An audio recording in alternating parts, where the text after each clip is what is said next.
life, his relationship to you and me, to other people, you and I are in the same place.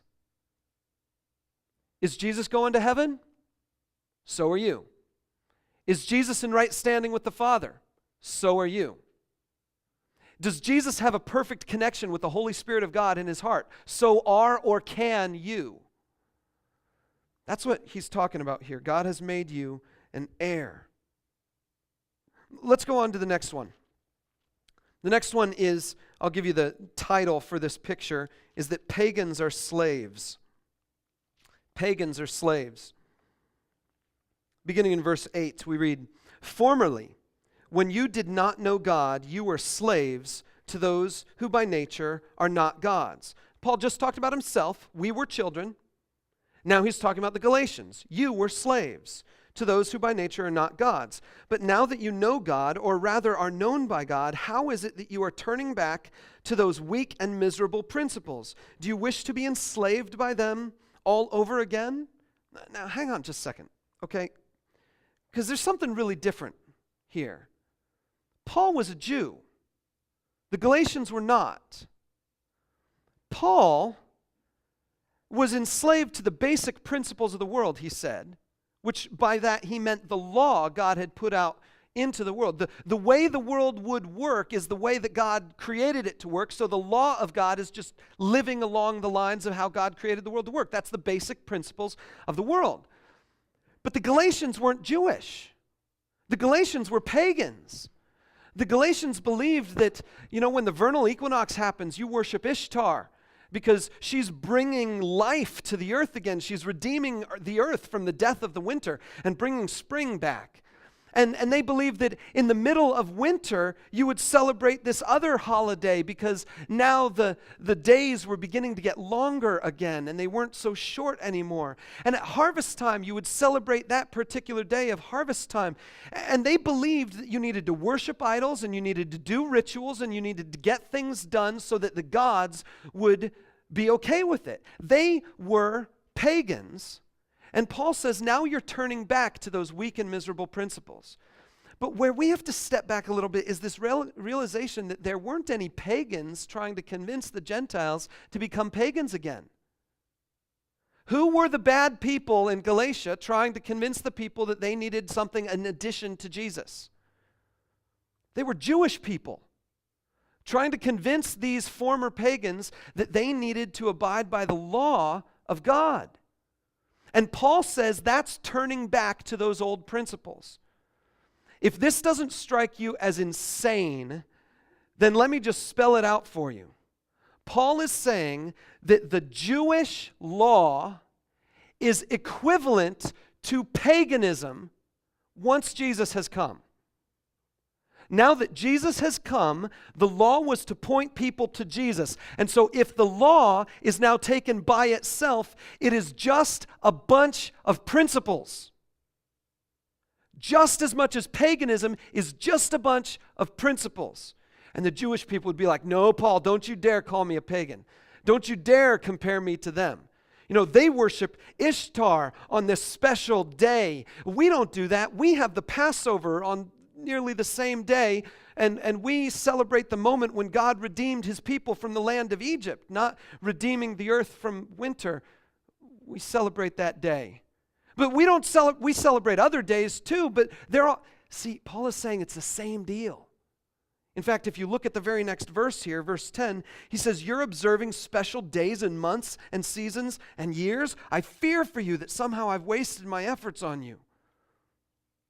Paul is saying that if you are Jewish without Jesus, you're a pagan. That's shocking. How many of you celebrate special days and seasons and years?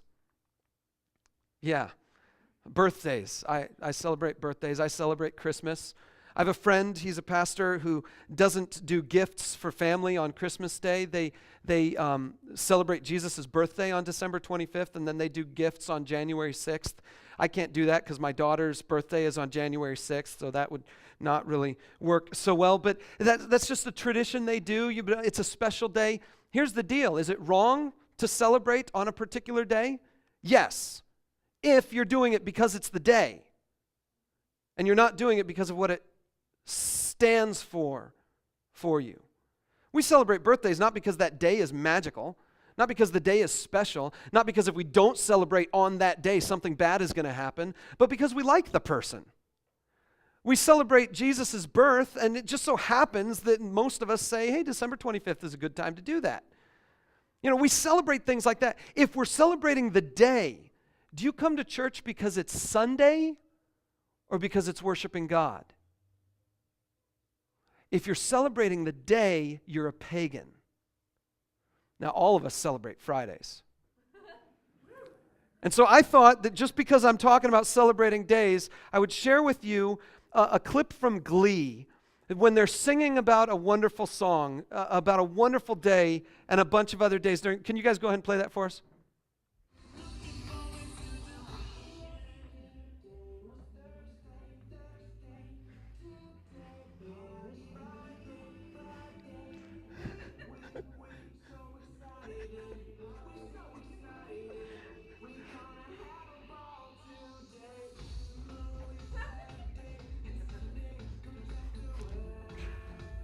We're almost there.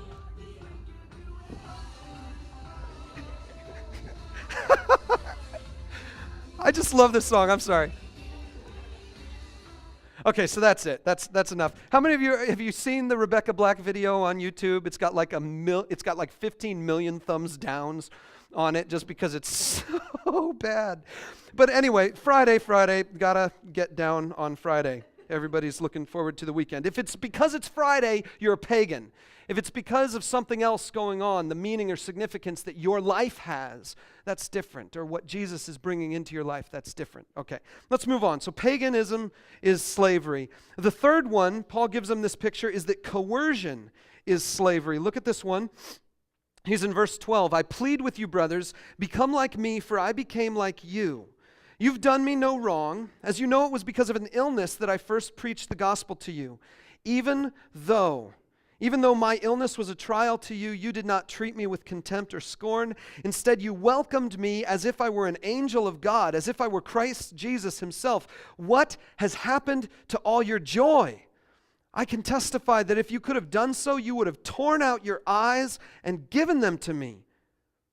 Paul had a problem. He had an illness. We think his illness was probably something with his eyes because later on we find out that whenever Paul signs his name in the letters he writes, he doesn't actually write the letters. He has someone else write the letters for him. He dictates that person. But then he signs his name at the end, and he has to use really large letters when he signs his name because he's got some kind of visual problem or eye problem.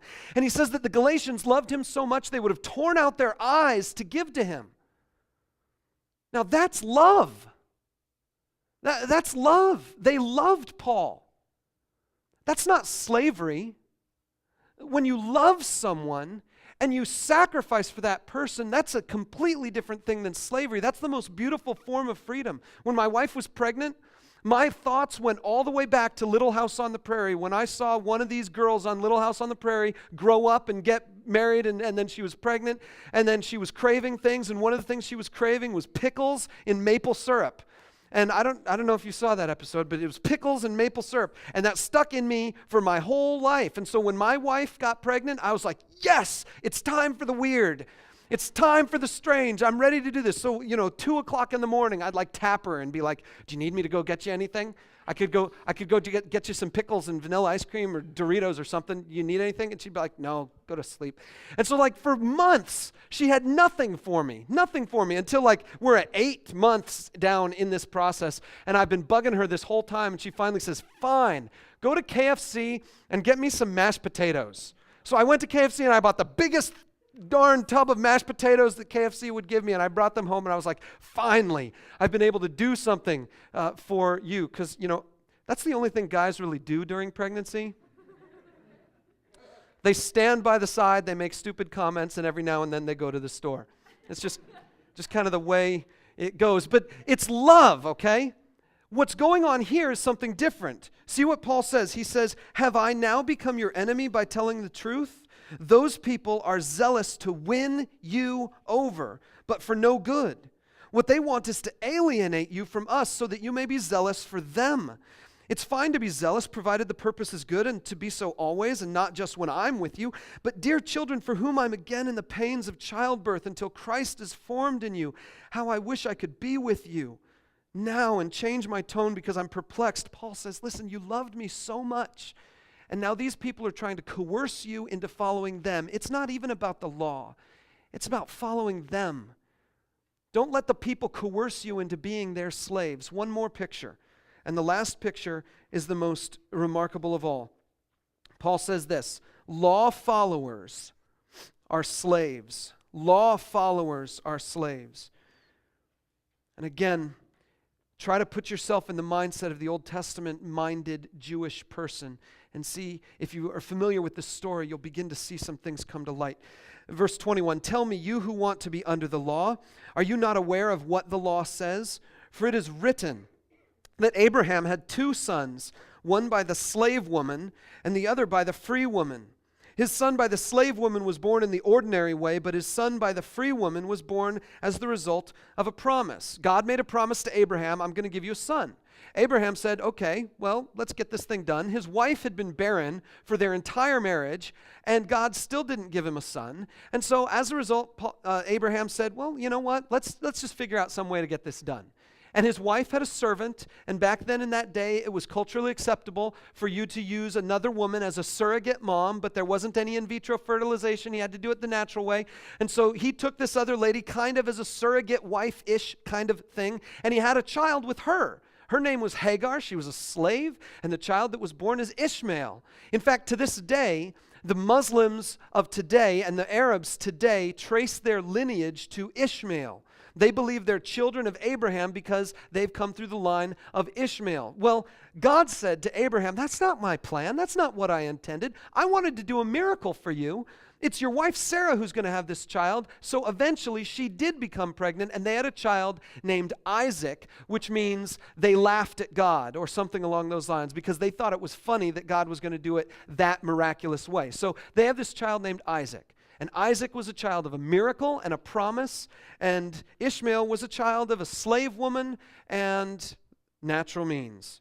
Let's keep reading.